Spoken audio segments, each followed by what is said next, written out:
Christian understanding of marriage is that marriage is between one man and one woman.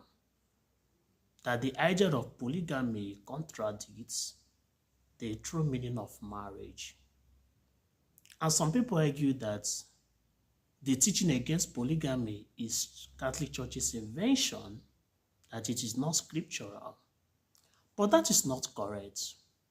There are people who argue that where in the scripture is it written polygamy is a sin? Definitely you will not find that statement that polygamy is a sin. But Jesus' teaching on marriage conforms with the idea that marriage is between one man and one woman.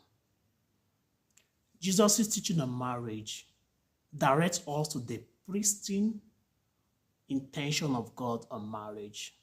And we find that in Genesis chapter 2, verse 24, the original meaning of marriage. That for this reason, a man leaves his father and mother and attaches himself to his wife. They become one flesh. We find this also in Jesus' teaching on marriage. In the Gospel of Matthew chapter 19, Jesus teaches the same, that a man leaves his father and mother and attaches himself to his wife. They become one flesh. Here we see one man and one woman becoming one flesh. And we say that in marriage, 1 + 1 is equal to 1. When a man and a woman join themselves in the sacrament of matrimony, they become one flesh. And some argue that in the Old Testament, Abraham married more than one wife, Jacob married more than one wife, and they give instances. And these are the instances that they usually give. But the question to them is there anywhere it is written in the scripture too that you must marry more than one wife? That is not there. So in responding to this, we could see that our fathers in faith, Abraham, yes, they married more than one wife, but that is not the original intention of marriage. The original intention of marriage is that marriage is between one man and one wife. God allowed that, just as in the Old Testament, God allowed, people marrying from the same clan, from the same family, which in our own case, we say that it is not supposed to be.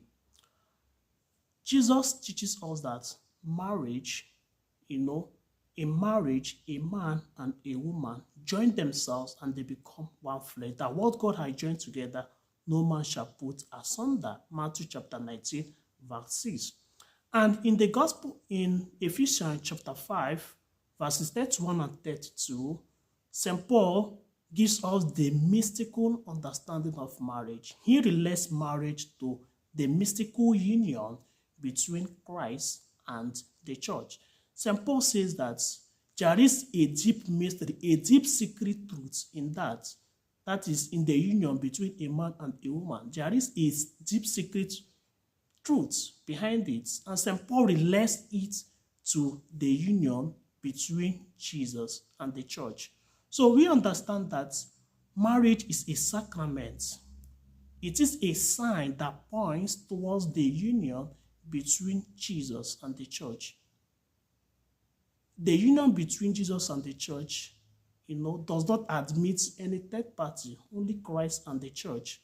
So it is in marriage, only the man and the woman. And this is the understanding of the church on marriage, that marriage is between a man and a woman. Marriage does not admit the third party. Now, if you want to go and live a polygamous life, know that you are not living a Christian marriage. You want to live your life probably as the culture says, and you know that you are not living as a Christian. So the Christian understanding of marriage is that marriage is between a man and a woman. And this gives us understanding a truer meaning of marriage in its mystical sense, that it points to the union between Christ and the church.